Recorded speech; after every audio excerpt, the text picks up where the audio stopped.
tema central de hoy, después de lo que hemos visto, es verdaderamente candente. Es tremendamente importante. Y me voy a referir a los tres adultos. ¿Sí? Para referirme a los tres adultos de golpe, voy a colocar en pantalla la lámina donde dice combinaciones posibles. ¿Sí la ven, verdad? No. Comparto pantalla. Ahí está. Ahí está. Bien, combinaciones posibles. Ya vimos las tres de arriba: el autócrata, el educador y el manipulador. Ahora nos toca en esta sesión ver los tres adultos, que son AP, AA y AN. El AP es el que vamos a llamar adulto ético, el que cumple con el propio deber ser de manera unilateral. El AA o adulto técnico, que se enfoca a lo que es posible, a lo que es eficaz, aun cuando en su momento pudiera ser perverso. El adulto técnico no es un individuo que, considerado en sí mismo como un egoestado aislado respecto de los otros, le importa el bien y el mal. No, solo le interesa la eficacia, enfocada a los objetivos que él se haya fijado, sean buenos o malos. Desprovisto un adulto técnico del suficiente quantum energético enfocado a la ética, pues es el clásico psicópata, buscador de objetivos bestialmente destructivos e incluso capaz de cometer genocidios con la mano en la cintura, como las bombas en Hiroshima y Nagasaki, o el mucho menos conocido, pero mucho más mortífero bombardeo de la ciudad de Dresden en la Segunda Guerra Mundial. Si no conocen la anécdota, en un ratito vale la pena que se las cuente. Y el adulto empático, adulto niño, AN o adulto empático, que se enfoca a lo amoroso, lo humano, de manera incondicional. Su lema es: te amo y busco tu bien porque existes, no por tu forma de ser, sino simplemente porque eres mi prójimo, eres mi hijo, eres mi cónyuge, eres quien eres. Y el empático se enfoca a la benevolencia hacia esa persona, de modo incondicional. Esto es, visto de golpe, el triple personaje que hoy nos toca analizar. Si nos da tiempo, haría la introducción al tercer estado, que es el niño, pero va a ser difícil que alcancemos. Vamos entonces al primero de los adultos, y el primero de los tres adultos va a ser el adulto ético, para lo cual necesitamos comenzar por la definición de ética. ¿Qué es la ética? Le diría a todos, por favor, que abran, los que quieran dar su definición de ética, les pido que abran su micrófono y participen. Vamos a interactuar ahorita un poquito o un muchito quiero ver qué piensan, qué traen en su disco duro acerca de lo que es la ética. ¿Quién me dice su definición de ética? A ver, Pablo. Yo creo que, es el comportamiento, es el comportamiento humano de acuerdo a una cierta naturaleza, digamos, ¿no?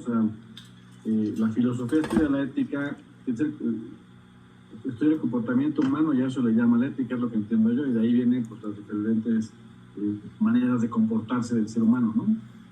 Bien, no hago ningún comentario, me gustaría oír 3 o 4 comentarios más. Luis. Sí, ya sí me escuchan, ¿verdad? Sí. Para mí la ética es mi forma de pensar, de sentir y de actuar.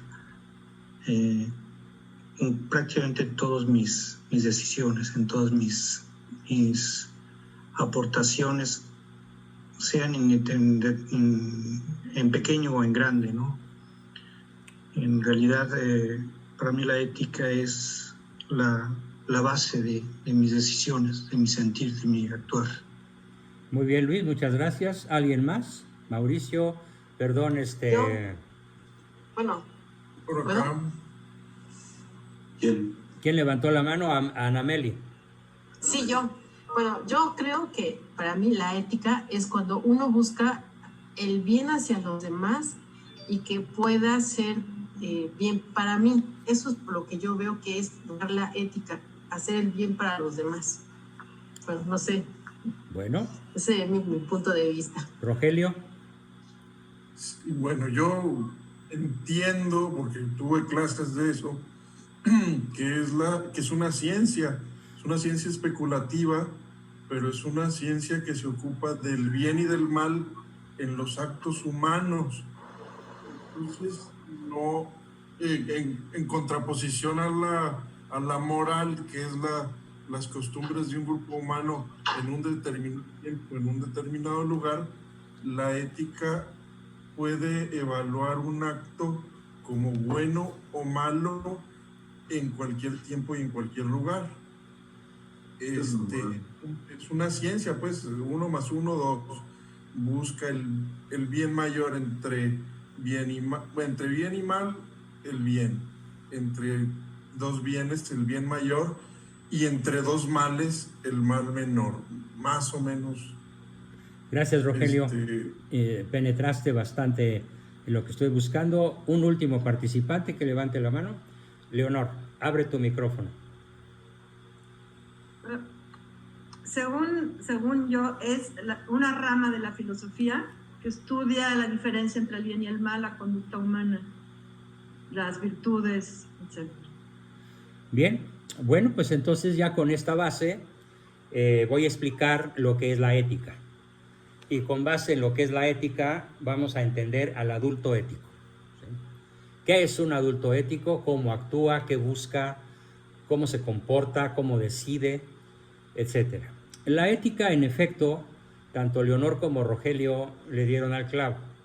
La ética es una ciencia. ¿Sí? No es una ocurrencia de alguien. No es un invento humano. Es una ciencia, y además de ser ciencia, la ética es una parte de la filosofía. La filosofía tiene muchas partes. Por ejemplo, está la cosmología, la antropología, ¿sí? En este caso la ética, ¿sí? La psicología se consideró durante algún tiempo una parte de la filosofía, y el gran error de la filosofía fue haber desconocido a su madre, la filosofía. Y cuando la psicología se desprendió de la filosofía, nació el psicologismo, que es una colección macabra de errores monumentales. Sí, se llama psicologismo, que se pretende elevar a la categoría de un saber universal, único, y en donde cada loco anda con su tonada diciendo que es la verdad única. Es el psicologismo, del cual hoy tenemos alrededor de 100 corrientes en el mundo, haciendo cada una estragos en sus respectivas regiones, y por esa razón yo desde hace 50 años fundé la Escuela Mexicana de Psicología Realista, cuya primera acción fue reinsertarme en la filosofía y decir, la psicología, para no ser una hija perdida, rebelde y prostituida, tiene que ser una parte de la filosofía. Bueno, entonces la ética es una parte de la filosofía. Es inarrancable, es imposible de separar la ética de la filosofía. Y la filosofía, dicha de manera muy simple, es la ciencia de la sabiduría, del amor a la sabiduría. Y el que es sabio, es decir, el filósofo, tiene resueltos 3 grandes problemas, que son los 3 macro problemas que va a resolver la filosofía. No cualquier filosofía, sino la filosofía con L y F mayúscula. Bien, la filosofía se enfoca a la resolución de varios problemas, pero dentro de los cuales destacan 3. ¿Cuál es mi origen? Es decir, ¿cómo es que yo existo? ¿Cuál es la causa eficiente que permite que yo exista, que la humanidad exista, o que este aparato exista, o esa bandera? Es la búsqueda de la causa eficiente del ser. Es la búsqueda del origen de los seres. Segundo, la filosofía resuelve el problema de la identidad. ¿Qué es lo que es? ¿Qué es un ser humano? ¿Qué es un animal? ¿Qué es una planta? ¿Qué es una máquina? Y así es como la filosofía resuelve la pregunta esencial de ¿y quién soy yo? La psicología no lo puede resolver, ni la antropología, ni mucho menos la biología o la genética. Así como la astronomía no puede definir el origen de los astros, solamente puede definir o estudiar o describir cómo funcionan, pero una vez que ya existen. Pero no le toca a la astronomía decidir o definir o descubrir de dónde vienen los astros, de dónde viene el universo. Eso le toca a la filosofía. Entonces, a la filosofía le toca definir quién es un ser humano, qué es un ser humano. Y dicho de bote pronto, el ser humano es una unidad eco, bio, psicosocial, trascendental. Una unidad con esas 5 dimensiones, una unidad pentadimensional. La unidad ecológica, la unidad biológica, la dimensión ecológica, la dimensión biológica, la dimensión psíquica o psicológica, la dimensión social y la dimensión espiritual o trascendental. Y volviendo y la tercera pregunta que define la filosofía y ninguna otra ciencia, sino solo la filosofía, es la tercera macro pregunta. ¿Y cuál es el destino del ser? ¿Sí? ¿Para qué nació? ¿Para qué existe? Y así la filosofía se ocupa, ¿y esto para qué es? ¿Sí? Y este continente, ¿cuál es su causa final? Se llama causa final. ¿Y esta persona para qué existe? ¿Y este universo para qué existe? Entonces la filosofía pregunta y resuelve las 3 macro preguntas: origen, identidad y destino. Por lo tanto, pretender una definición de ética prescindiendo de estas 3 preguntas sería anticientífico, sería antifilosófico. Es imposible. La ética tiene que ver con nuestro origen, con nuestra identidad y con nuestro destino. Entonces ahora sí voy a pronunciar la definición de ética, de la cual se dio un avance de más de la mitad con la participación de Rogelio y de Leonor. Sin desestimar las otras, por supuesto, participaciones que también dijeron elementos muy importantes, como cuando Luis dice, es lo que me guía en la toma de decisiones, la ética. Magnífico. Pero nunca está de más profundizar en el verdadero sentido de la ética, porque esto va a resolver de golpe el quehacer de un gobernante, el quehacer de un súbdito, el quehacer de un obrero, el quehacer de un científico o de un gran conductor de masas, porque el punto de referencia va a ser la ética. La voy a decir de corridito y luego tal vez hagamos algún análisis detallado de cada uno de sus componentes. Bien, la ética es una ciencia, parte de la filosofía, que estudia y define, estudia y determina, entendiendo definir como sinónimo de determinar. Estudia y define o determina el bien y el mal, lo bueno y lo malo, de los actos humanos libres, no de cualquier otro acto del hombre. Por ejemplo, la ética no estudia la digestión, eso lo estudia la gastroenterología, ¿sí? No estudia el funcionamiento del sistema nervioso central o periférico, eso lo estudia la neurología.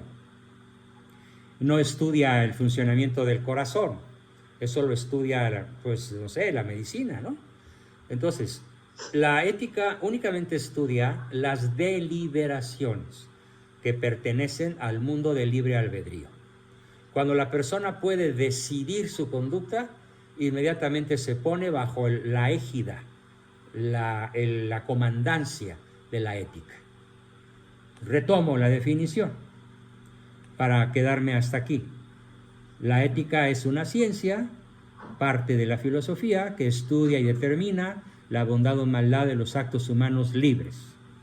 Y aquí viene donde la puerca tuerce el rabo casi siempre.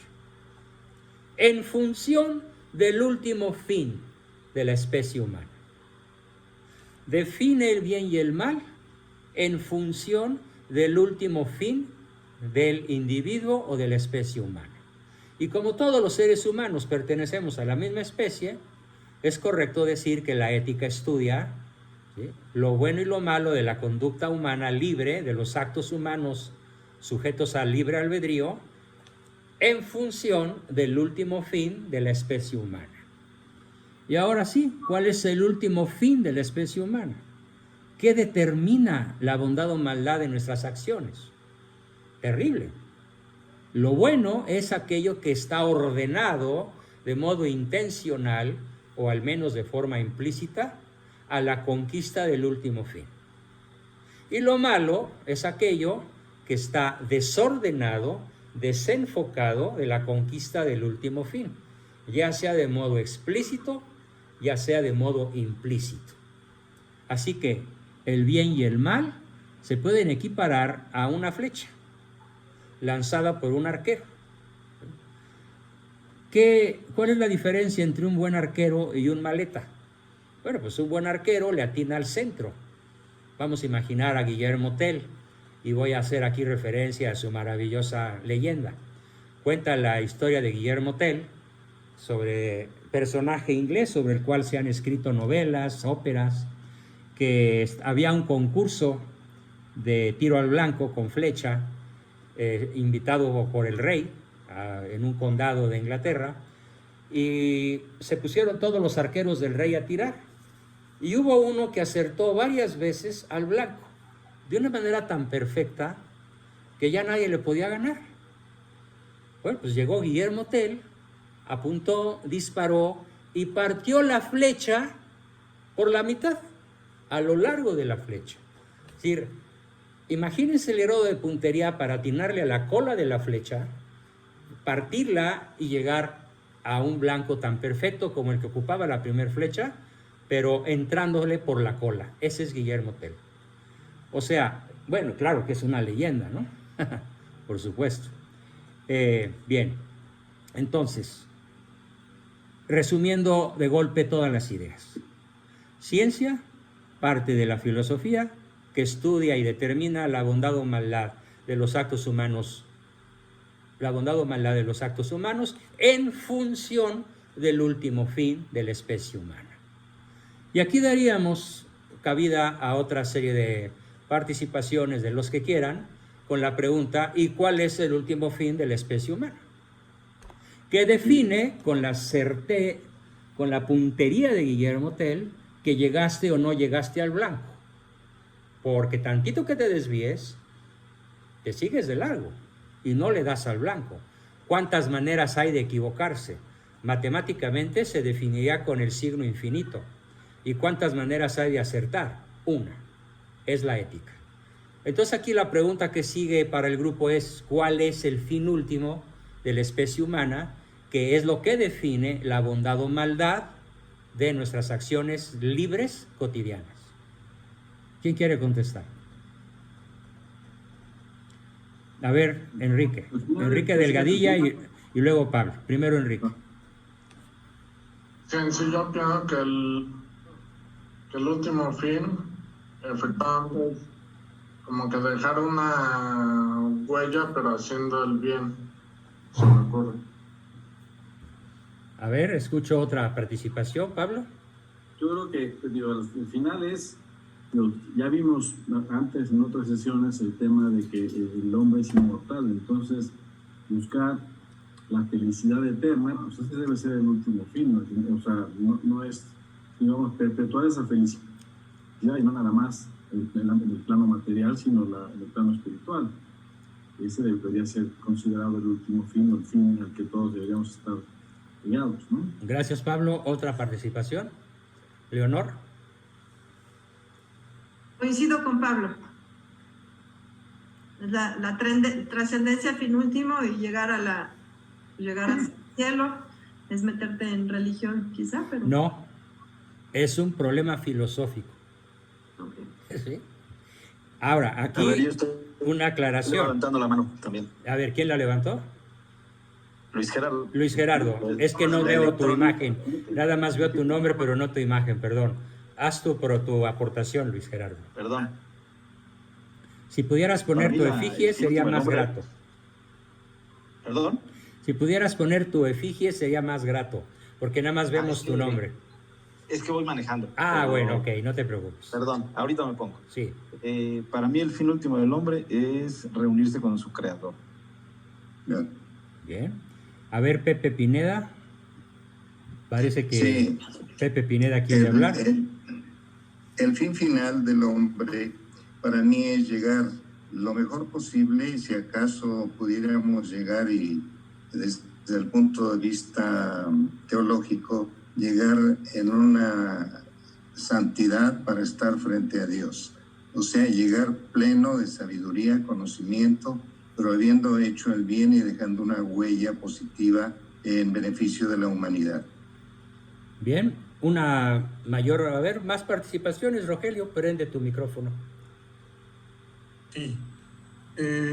Yo, bueno, pensando en que la serpiente le ofrece a Adán y a Eva ser como dioses,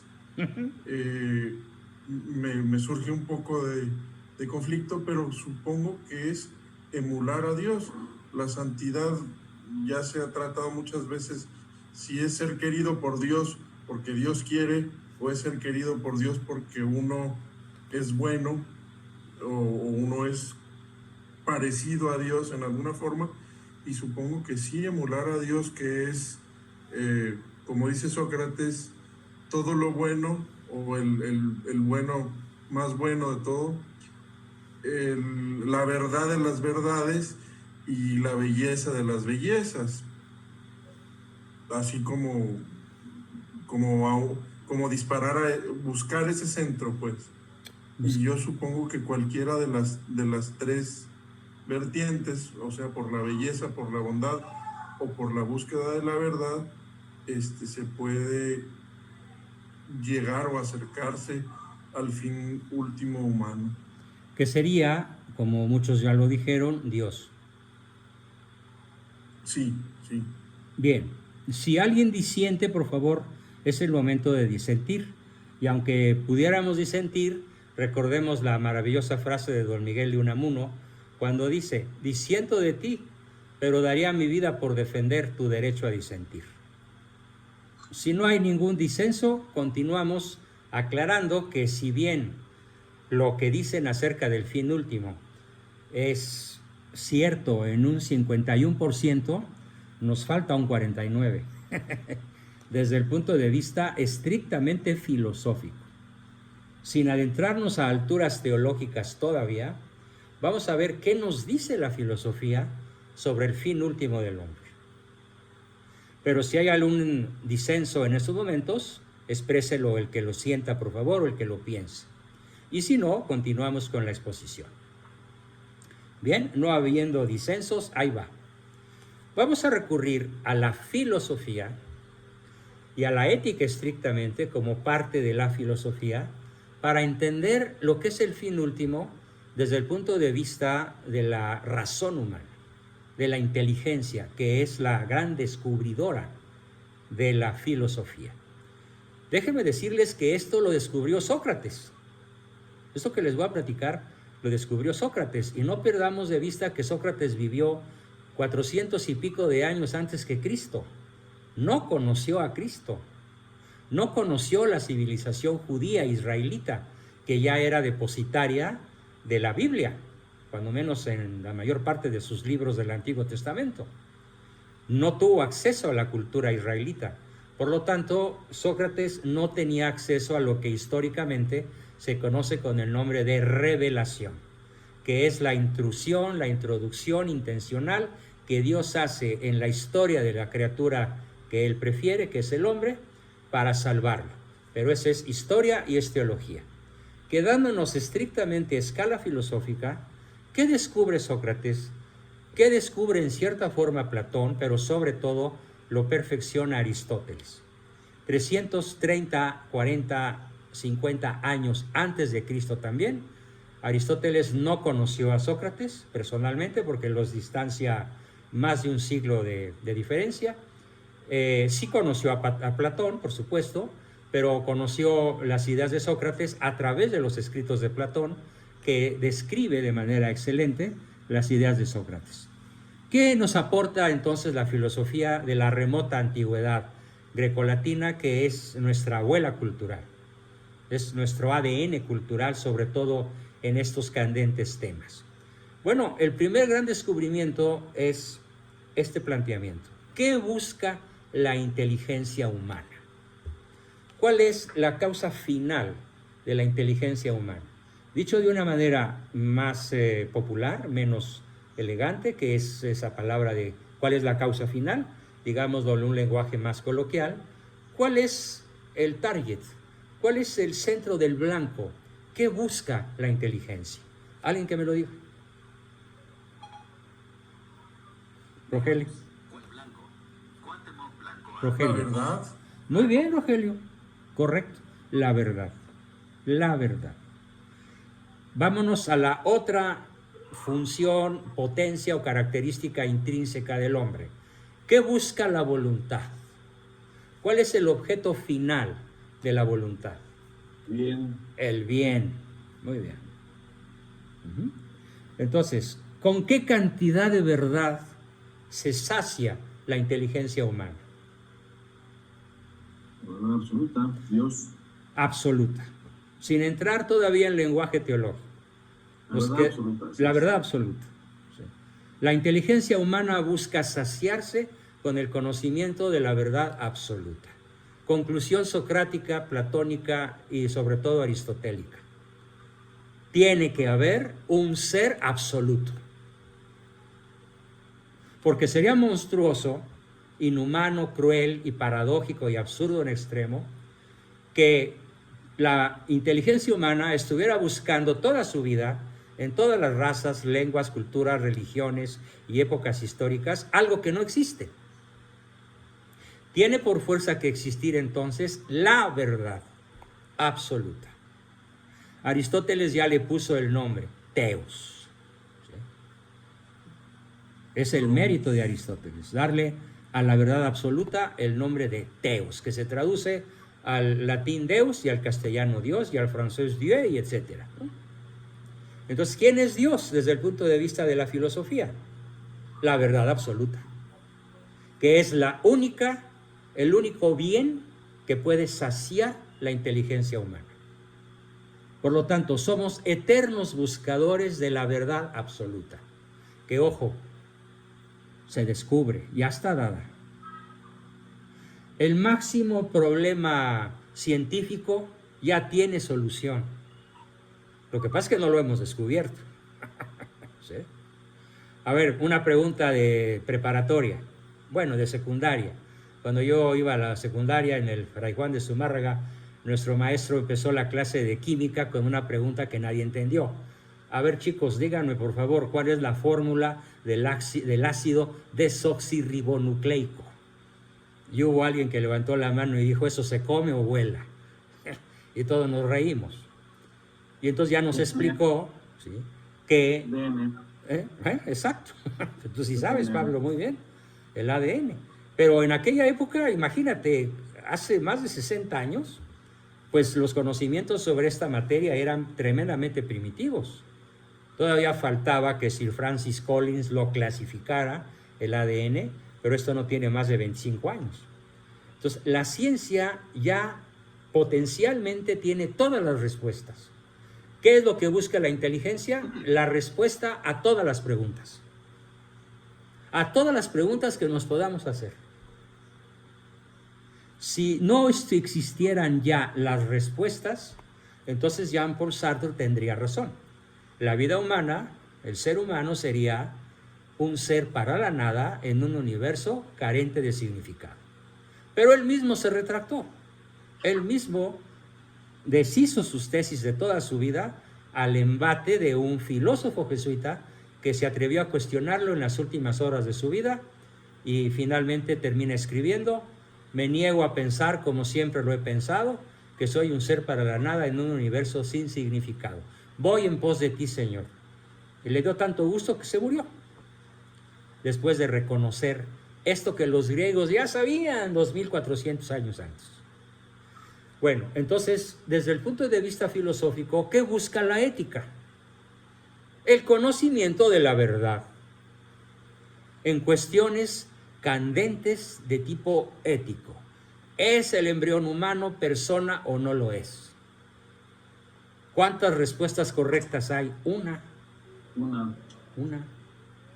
Y es científica, y es metafísica, y es bioquímica, y es psicológica, y es ética, y es moral también, y también religiosa.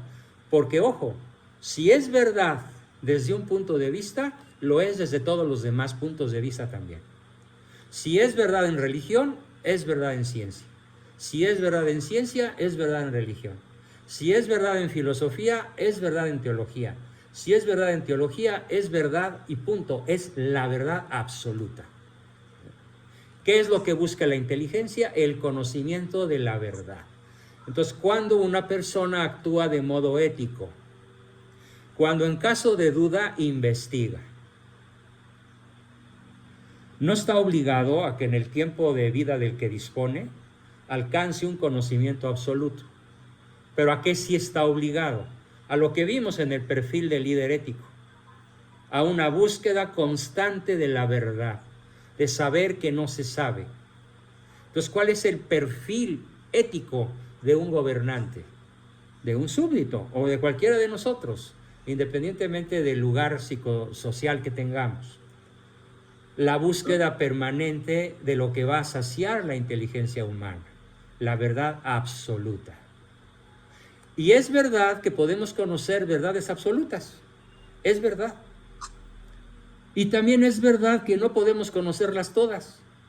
Y también es verdad que la gran mayoría de las verdades que conocemos, las conocemos parcialmente. Pero también es verdad que podemos seguir investigando. Porque desde este punto de vista de que lo que es la escuela realista de filosofía, que empieza con Sócrates, lo relativo no es la verdad. Lo relativo es el conocimiento que tenemos de ella. Entonces, ¿qué hace una persona ética? La búsqueda de la verdad objetiva y absoluta que existe en sí misma.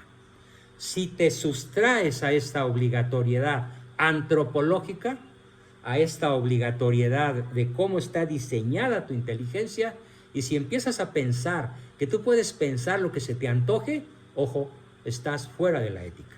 Pablo. Oye, y esto es muy interesante, Juan Bosco, porque me parece que al final yo lo que dije en la definición de ética es conforme a su naturaleza, ¿no? Exacto. Ahí fui muy acertado ese comentario, porque no está extrínseco a su naturaleza, está dentro de nuestra naturaleza. Sí, entonces, si la naturaleza humana tiende al bien, a la verdad y a la belleza y a la unidad plena, sí. Entonces, ¿cómo es que, y a la unidad obviamente, pero sí, cómo es que, o sea, al final alguien debe, si no estás trabajando en ello, pues debes sentirte hasta mal, o sea, al final como que estás yendo en contra natura, ¿no? O sea, de tu propia de tu propio ser. Sí. ¿Cómo? Yo no entiendo realmente cómo alguien insiste tanto en el mal si es contra su naturaleza. En teoría debemos tender al bien, ¿no? Y obviamente el mal nos jala, pero pues hay que moverse, levantarse, ¿no? Sí, pero el problema es que al mismo tiempo que Dios nos creó intrínsecamente buscadores de la verdad, también nos dotó de libre albedrío. Sí, es libertad. Libertad. El tema no es, o sea, sí que eliges el bien o el mal, pero te debe de, o sea, de alguna forma, la conciencia está para, y obviamente diferente, puedes deformar tu conciencia de acuerdo a tu comportamiento. Claro. Pero al final no queda o debe quedar ahí algo para poder rescatar a ese ser, ¿no? O sea, para poder que encuentre pues, su error y corrija rumbo, ¿no? Siempre existe esa esperanza. Hasta que muere. Sí. Antes no, ya después ya no. Correcto, muy bien. El problema, que ya no es filosófico, es psicológico y es teológico. El problema psicológico es el uso correcto de la libertad. En una naturaleza, y esto es teológico, caída, ambivalente, reñida consigo misma, como inició esta sesión. Acuérdense, vuelvo a pasar la lámina, y ni siquiera entiendo lo que me pasa porque no hago el bien que quisiera, sino por el contrario el mal que detesto. Veo en mis miembros otra ley que está en guerra contra la ley de mi mente, y me entrega como preso a la ley del pecado inscrita en mis miembros. Desdichado de mí, ¿quién me librará de mí mismo y de la muerte que llevo en mí? Ahí es donde se empiezan ya a meter en todos estos temas, se empiezan a meter problemas de orden psicológico y de orden teológico. Y en una visión integral realista, no nos vamos a poder escapar de las exigencias que esta tremenda realidad nos obliga a contemplar. Pero bueno, continuando con el asunto de la ética. Desde el punto de vista estrictamente filosófico, y tienen la respuesta a flor de piel muchos de ustedes, a flor de labio, que también la encontraron estos tres grandes filósofos griegos, Sócrates, Platón y Aristóteles, sobre todo Aristóteles. ¿Qué busca? ¿Cuál es el objeto final de la voluntad? ¿Qué es aquello que de modo indefectible la voluntad está buscando siempre? Bien. El bien. Nada más que el bien aquí cobra dos modalidades. Hay dos posibilidades. El bien objetivo o el bien subjetivo. ¿Es la belleza? No, todavía no. La belleza es un tercer concepto que también lo enfoca la filosofía, pero por el momento me quedo con el enfoque al bien. ¿Qué es el bien? El bien es aquello que conviene a tu naturaleza. Y si tu naturaleza es la de una criatura que recibe el ser, que no es obra de sí misma y que recibe una naturaleza, el bien es actuar conforme a tu naturaleza. Por lo tanto, actuar como hombre o como mujer es bueno, porque es conforme a nuestra naturaleza. Actuar como mujer siendo hombre o al revés, o actuar dentro de las 112 desinencias preferenciales delicatessen que la ONU reconoce, es contra naturaleza, luego es malo. O como lo dice Ratzinger filosóficamente, hablando de la ideología de género. La ideología de género es la última rebelión, ¿sí?, de la inteligencia y la libertad humana contra la obra cumbre de su creador. O sea, negar su propia naturaleza es la esencia de la ideología de género. Por lo tanto, una persona ética, ¿cuál va a tener como eje central de su actuación? Actuar conforme a su naturaleza. Por lo tanto, va a cuidar 5 macroaspectos que son su naturaleza. Va a cuidar su casa, el aspecto ecológico, al cual el Papa Francisco le ha dado una singular importancia, mucho mayor que los papas anteriores. Está bien, no tengo nada que criticar al respecto, nada más entendiendo que es uno de 5 aspectos. Actuar conforme a la naturaleza, pues es cuidar la salud, alejarse de todos los vicios que atentan contra la salud y la vida, y una sana convivencia. ¿Sí? Por ejemplo, ahora mantener la sana distancia, pues es actuar de manera natural y de manera ética, porque se ha demostrado científicamente que la sana distancia reduce estadísticamente de modo significativo la posibilidad de contagio. Es actuar éticamente, porque va conforme a la naturaleza. Actuar psicológicamente conforme a la naturaleza, ¿qué es? ¿Cuáles son los rasgos psicológicos naturales propios de nuestra naturaleza? Las emociones, el hambre de caricias, el hambre de tiempo, el hambre de reconocimiento. Entonces, una persona ética se ocupa de satisfacer en otros y en él mismo las hambres psicológicas, que son lo que resumimos en la llamada fórmula nutricional básica, que es la que vamos a ver en el adulto empático, en el adulto niño.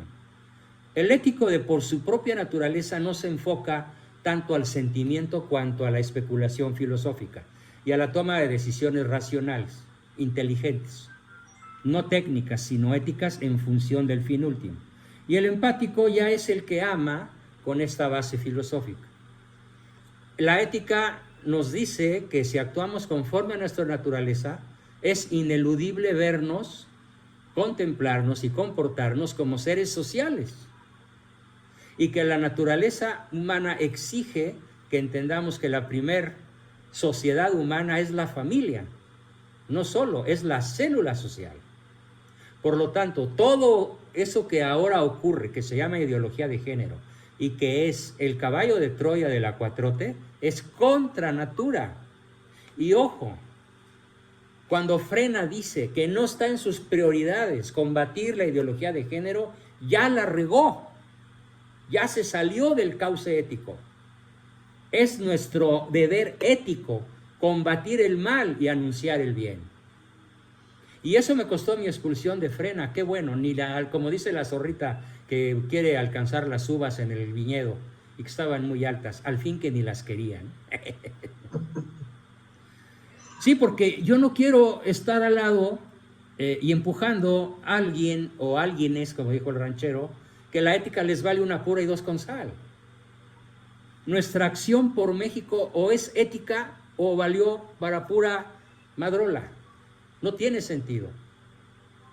Por eso tenemos que ser profundamente éticos, conforme a la naturaleza humana, contrarios al mal que hoy tiene la caricatura y la máscara del bien.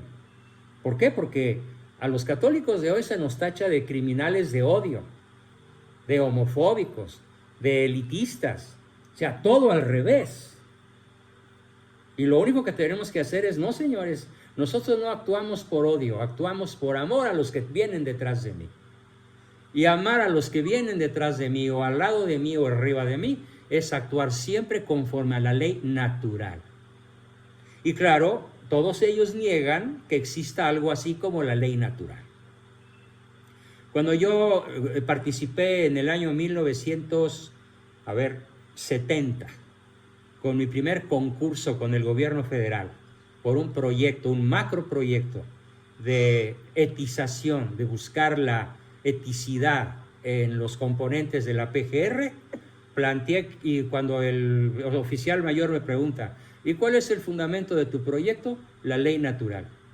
Y cuando vino el dictamen, el colegio que me iba a calificar a los concursantes emitió este dictamen.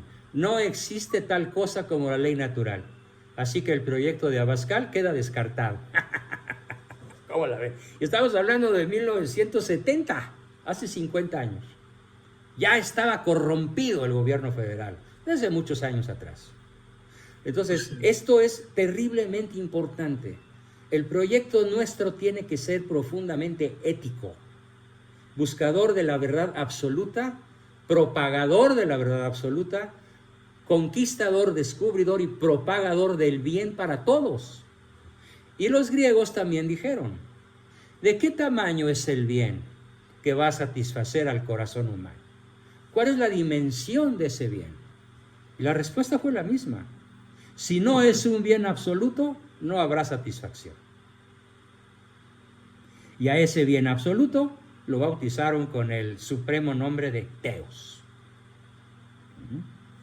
Pudiera haber sido cualquier otro nombre, porque finalmente pues sabemos que los nombres que se ponen a las cosas y a los seres en general pues tienen, salvo en las cuestiones onomatopéyicas, como paz, cuas, pum, qué sé yo, las cuestiones que nacen de la fonética natural, los nombres son arbitrariedades.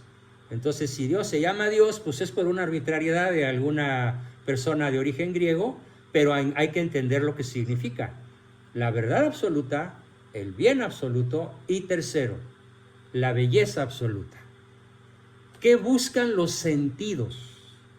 Fíjese muy bien, a diferencia de los animales, los sentidos humanos, espérame Rogelio, los sentidos humanos son capaces de abstraer de los seres su esencia. A diferencia del animal, que nada más reconoce forma, color, tamaño, textura y sonido. El ser humano va más allá de lo que le proporcionan los sentidos. Por eso Aristóteles plantea un término hermosísimo. Dice que los sentidos humanos, el ojo, la vista, el oído, el tacto, el gusto y la sinestesia, tienen inteligencia para la belleza. Y entonces los griegos concluyen una tercera cosa formidable. ¿Qué es la ética? La ética es la conquista de la belleza, entendiendo la belleza como el esplendor de lo verdadero. ¿Por qué? Porque solo lo verdadero es bello. La belleza es verdadera y todo lo que no es bello es horrible. Por eso a Satanás lo conocemos con el nombre del padre de la mentira. ¿Y qué cosa más horrible puede haber entre una pareja, entre un par de amigos, entre un grupo como nosotros o cualquiera otro, que se miente? En donde nos mentimos, en donde engañamos a la gente. Por eso yo me niego a decirle a la gente que el malo se va a ir. Eso es una mentira, no es cierto que se va a ir porque tengamos todas las plazas tomadas de aquí al año 2025 o cuando sea. El poder global lo va a mantener ahí per secula seculorum, si es que él se muere, no se muere o se va por otros motivos, porque a lo mejor le dicen, ¿sabes qué? Ya jugaste mucho, ya estás cascado, vamos a poner a otro mejor que tú, y ponen a Ebrard o a la Sánchez Cordero, a la Sánchez Loba. Porque aquí, desde hace mucho tiempo, los gobernantes no los coloca el pueblo, no seamos ingenuos, los coloca la cúpula. Y la cúpula es globalista, es financierista, es transnacional. No es el pueblo de México el que ha electo a sus gobernantes. Desde Iturbide, que sí lo eligió el pueblo, los que siguieron no los eligió el pueblo, los eligieron las logias yanquis durante más de un siglo. Entonces, ¿por qué tenemos que luchar? Nosotros en Sinergia y Vinculación. Fíjense qué grueso lo que les voy a decir. Si cada uno de nosotros, o pequeños grupos de entre nosotros, tenemos referentes absolutos, ni sinergia ni vinculación habrá. ¿Qué es lo único que nos puede agrupar? Lo único que nos puede unir, lo único que puede hacer de nosotros un haz de flechas unidos, todos en pos de la misma dirección, del mismo blanco. La verdad absoluta, el bien absoluto y la belleza absoluta. Estas tres cosas van a producir el cuarto trascendental del ser, la unidad.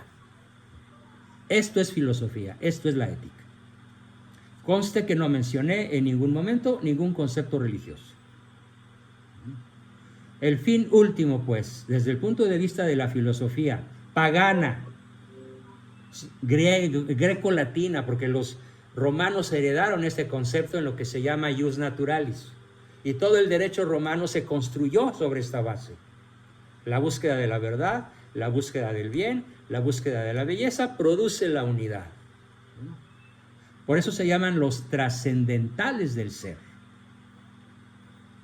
Bien, entonces, ¿alguna disidencia, alguna pregunta? Es el momento de dialogar sobre la definición de ética que acabo de dar. Fin último, ¿cómo lo defines, Juan? Muy bien, vamos a definir fin último.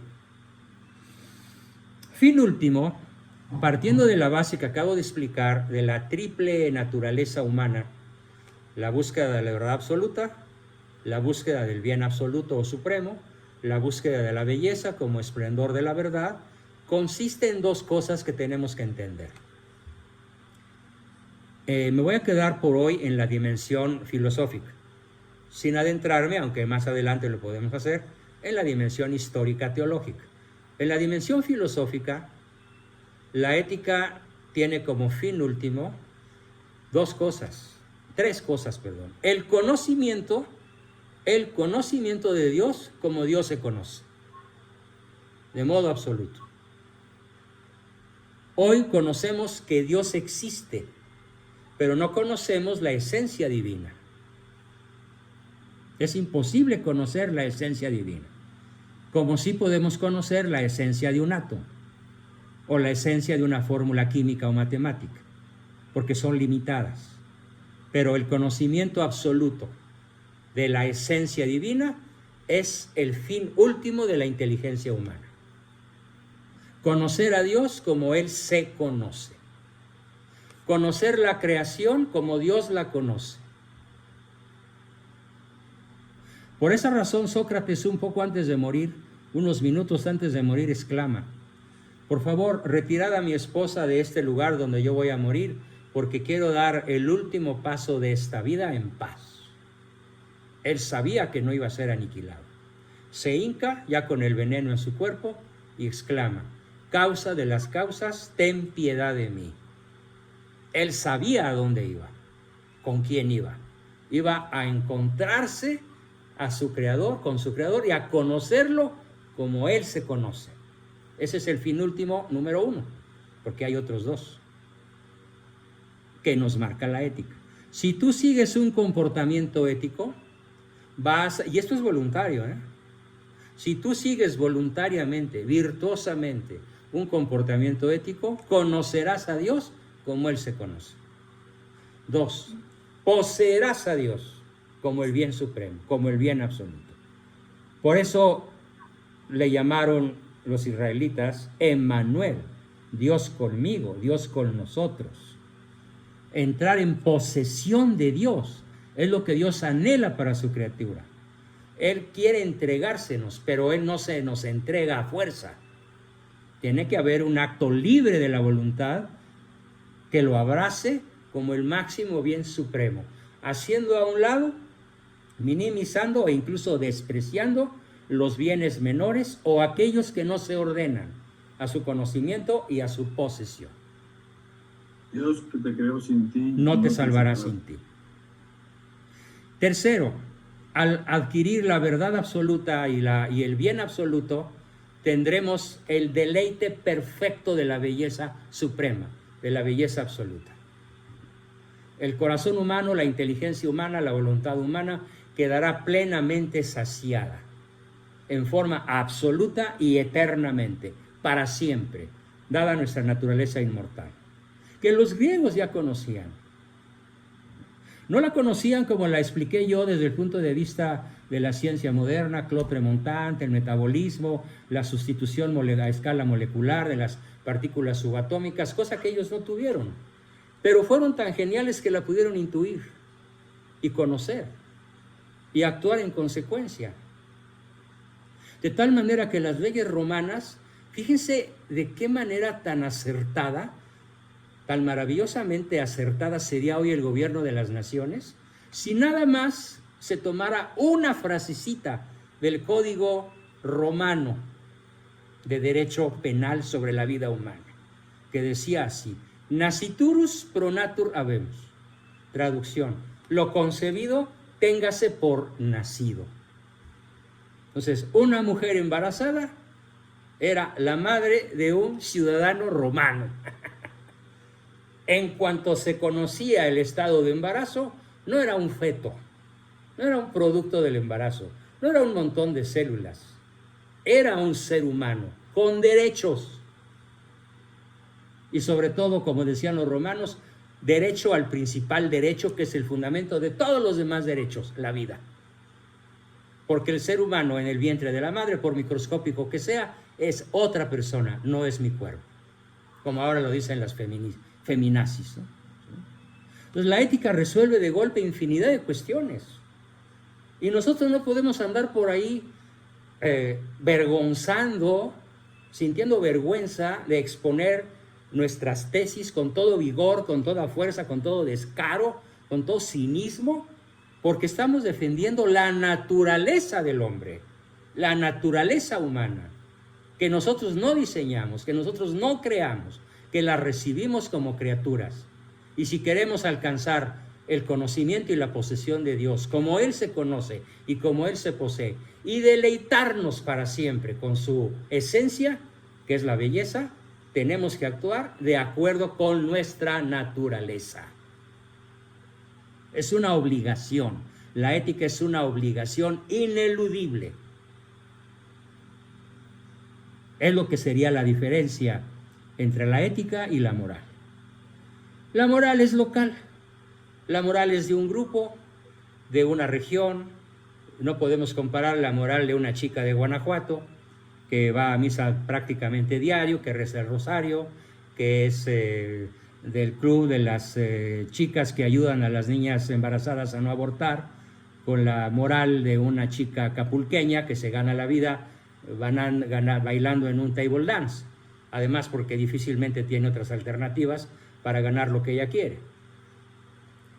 ¿Sí? Pero a ver, ayer en la calle, mi esposa y yo íbamos caminando en el auto y encontramos en una esquina un chaparrito de no más de 1.50, flaquito él, medio desnutrido, montado en un par de zancos y haciendo unas machincuepas, unas obras de arte con unos bolos y unas pelotas, que hasta mi esposa dijo, mira, parece Cirque du Soleil.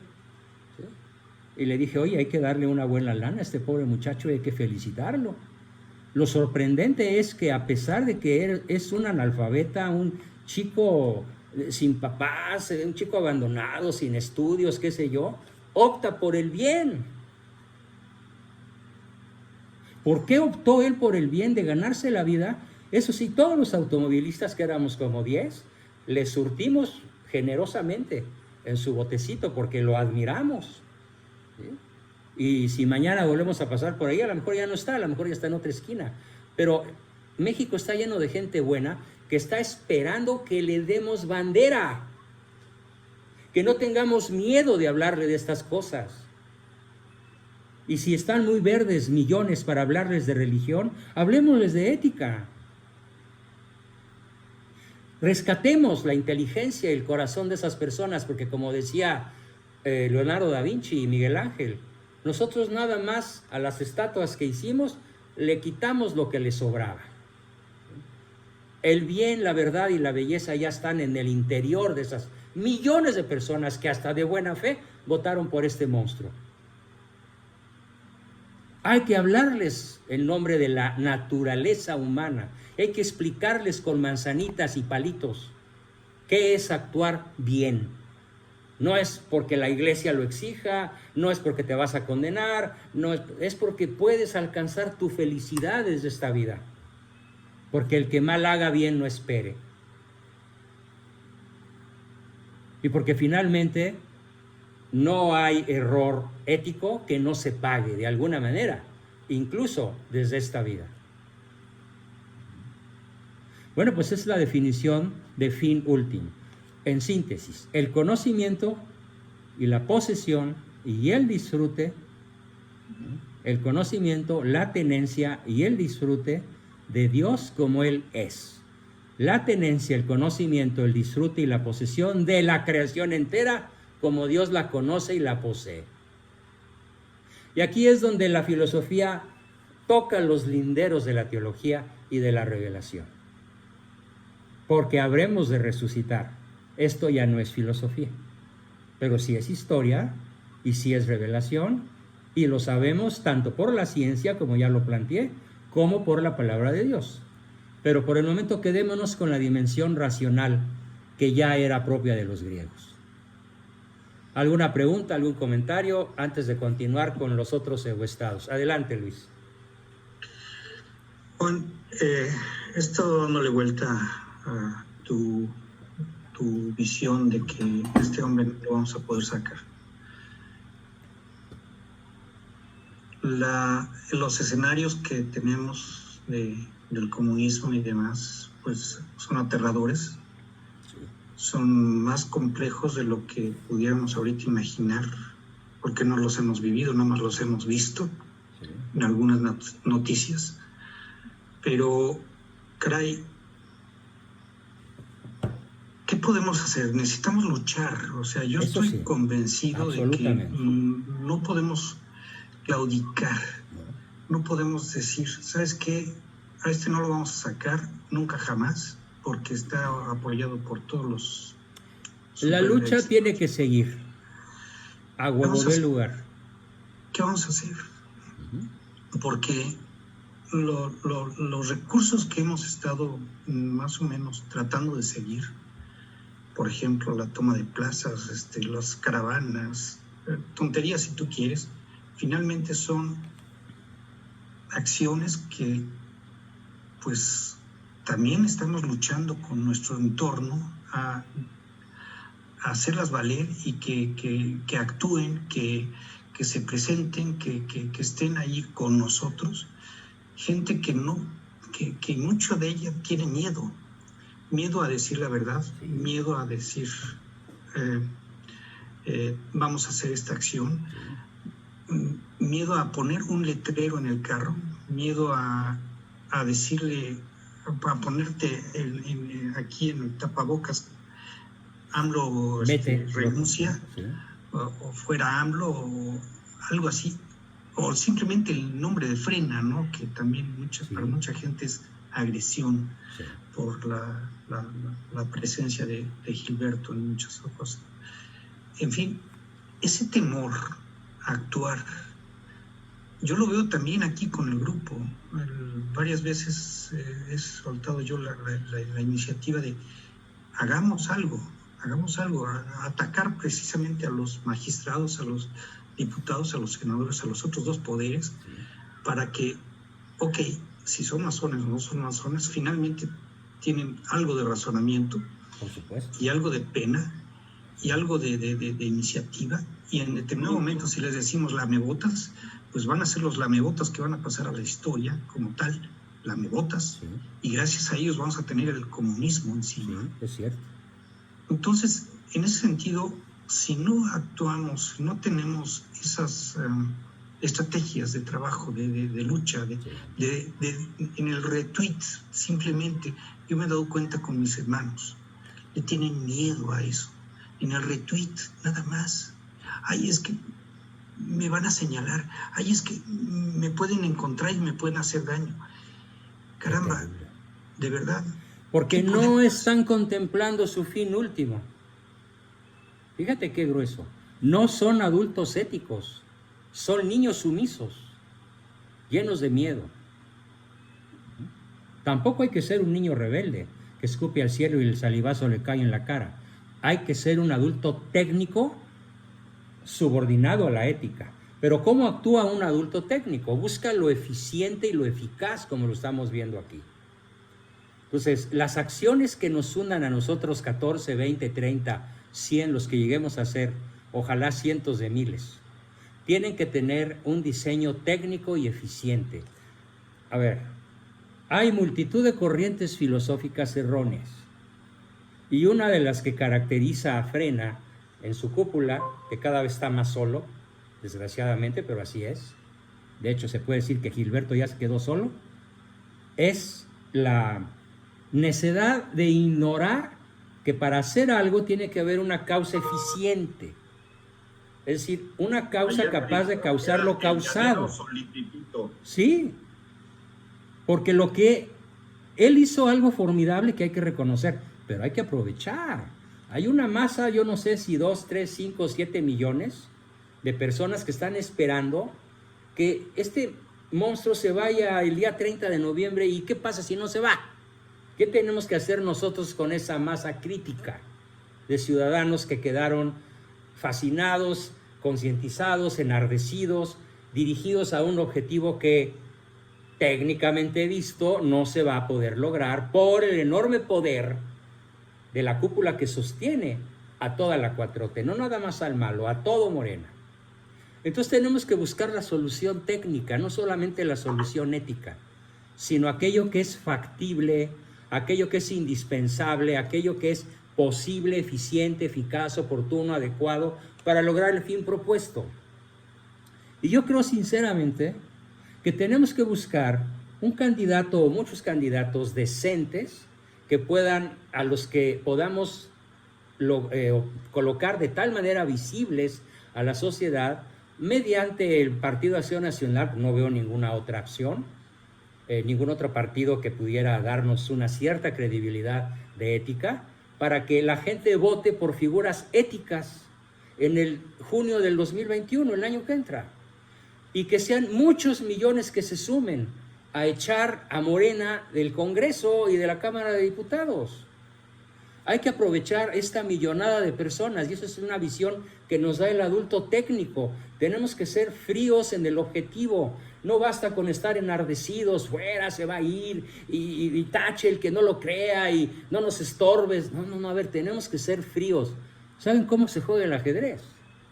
Yo soy ajedrecista y he peleado contra campeones nacionales. La mayor parte de las veces he perdido. Pero el ajedrez es una ciencia maravillosa de la vida si sabemos aplicarle el juego a la vida. Hay que actuar cautelosamente, fríamente, racionalmente, porque es un juego científico, no es un juego de entusiasmo. Y es un juego donde tenemos que poner los medios necesarios para lograr el fin propuesto. Yo no veo otra salida, contestando tu inquietud, Luis, a la que yo me sumo, más que encauzar la fantástica fuerza que logró crear Gilberto. Hay que reconocérselo. Ahí está esa fuerza, antes de que caigan en el desencanto de que malo no se fue. Y ahí va a seguir per secula seculorum. A menos que el mismo cúpulo que lo puso ahí, que es un grupo que encabeza George Soros para México, consideren que ya no les sirve. Eso puede suceder, es una hipótesis factible. Pero que entonces pongan a alguien peor, que se llama Sánchez Loba o Marcelo Ebrard. Si puede sucedernos que pongan a alguien peor, más malévolo, por ser más inteligente, más culto, más políglota, más internacional, con más mundo, con mejor presencia, con mejor lenguaje, políglota, hombre de mundo. Y ese es Marcelo Ebrard. Y esto sería el equivalente a 1000 AMLOs, por su maldad perfectamente concebida y ejecutada desde hace mucho tiempo. A este hombre le vengo siguiendo la pista desde hace 20 años. Entonces, el técnico es un analista de posibilidades. Así como el buen jugador de ajedrez analiza todas las posibilidades de jugadas del adversario y propias. El buen ajedrecista no nada más piensa su jugada. El buen ajedrecista piensa en las posibles jugadas del adversario y actúa en consecuencia. Y yo lo que estoy viendo es que nadie hasta el momento, contempla las jugadas posibles del adversario. A ver, suponiendo que logremos echar a este monstruo, y el otro bloque, el pastelote que está ahí, ¿qué va a hacer? Oh, ya se fue nuestro líder, y se van a desbandar como los aztecas que se desbandaron en la batalla de Otumba porque Cortés atravesó con la lanza al gran Tlatoani. Pues no, porque estos no son aztecas. Estos están educados en Francia y en las logias masónicas, y tienen una capacidad intelectual formidable, que conozco a 1 metro de distancia y por muchos años de trabajo profesional. ¿Sí? Entonces, tenemos que ser jugadores de ajedrez. Primero, éticos. ¿Sí? La búsqueda del fin último. La proclamación del bien, la verdad, la belleza y la unidad. Y la denuncia del mal. Esa es la ética. Pero tenemos que ser tremendamente fríos, racionales, ajedrecísticos en la definición y ahora qué hacemos. Yo creo, es una creencia sincera, pero claro, estoy abierto a lo que otros miles de personas o docenas de personas o ustedes propongan. Tenemos que buscar una acción causa-efecto eficiente. Adulto técnico, busca las causas capaces de causar lo causado. Y creo que tenemos que aprovechar la fuerza que Gilberto despertó y que se va a ir en picada si no les damos qué hacer, si no tomamos el liderazgo nosotros, sin romper públicamente. No tenemos que criticar a Gilberto en público ni nada por el estilo. ¿Sí?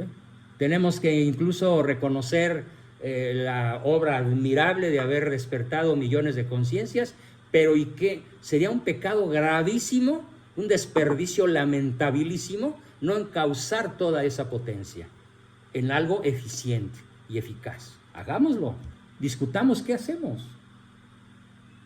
Rogelio. A ver, Rogelio. ¿Perdón? Rogelio. Ah, sí. Yo voy a decir una obviedad enorme, pero igual tenemos que dejar de alimentar a la bestia. La bestia, que es AMLO y su grupo, se alimenta de nuestro dinero, de nuestros impuestos, se alimenta de nuestro miedo, que es algo que ya un poquito en el grupo en Frena, pues, hemos empezado a apoyarnos para no tener tanto miedo. Esa es una forma de dejarlo de alimentar. El poder voltear alrededor y decir, pues ya nadie está con él, yo ya no conozco a nadie que no lo critique, es una forma de ir rompiendo esta cosa que lo alimenta, que fue el miedo o el falso sentimiento de que hay más gente que lo apoya de verdad sin que les pague. Yo creo que lo que ha propuesto Gilberto en muchas ocasiones y que le ha dado miedo, porque pues es un delito, que es faltar, moratoria de impuestos y cortarle el alimento, pero ya que tomen el Zócalo, es tiempo de tomar una determinación así de fuerte. A ver, bueno, me quedan 5 minutos para mi sesión. Qué bueno que hemos podido dialogar. Yo propongo algo muy técnico, a la vez que muy ético. ¿Por qué no dedicamos a consultar, reflexionar, pensar, imaginar soluciones eficientes para el drama brutal que queremos evitar o que queremos atenuar o frente al cual queremos luchar? Creo que 20 cerebros, 2 piensan más que uno. Yo no tengo todas las respuestas. Es el punto de partida de una buena persona con inteligencia técnica. Se rodea de otros que él sabe que saben más. A diferencia de este monstruo que se rodea de puros sumisos y de este otro frena que se rodea de puros aplaudidores como focas. Y todo aquel que se atreve a disentir como yo, estamos fuera. ¿Por qué? Porque estorbo. ¿Y por qué estorbo? Porque me declaré católico apostólico romano conforme a la definición de ética que hoy di. Y eso me costó mi expulsión. Y a otros como a Jorge, pues él ya nos explicó por qué le costó su expulsión. Así no vamos a ninguna parte. Tenemos que buscar soluciones eficientes, eficaces, oportunas, adecuadas, frías, racionales. Propongo que ese sea el tema de la próxima vez. De acuerdo. Y que lleguen con la cesera bien amueblada, por favor, de ideas que podamos aterrizar. Puede ser muchas jaladas de los pelos, no importa, con que pegue una y nos vayamos por ahí, o pueden ser varias. Yo también he estado en muchas pláticas, en muchas reuniones, en muchos grupos diferentes, tomando información de aquí, de allá y más allá. Incluso contacto con obispos, con sacerdotes muy inteligentes y muy valientes. No me he quedado nada más los lunes con ustedes, no, yo estoy actuando 24/7 por 365, con una pila que a mí mismo me asombra por el entusiasmo con el cual lo hago. Vamos a discutir entonces el adulto técnico, no en términos teóricos, sino contestando la gran pregunta de Luis, ¿y ahora qué hacemos? Sobre todo pensando que el día 30 iba a estar sentado en Palacio y riéndose como se acaba de reír de Felipe Calderón. Después de darle la orden al INE de negarle el partido. Claro, se puede ver desde un doble punto de vista.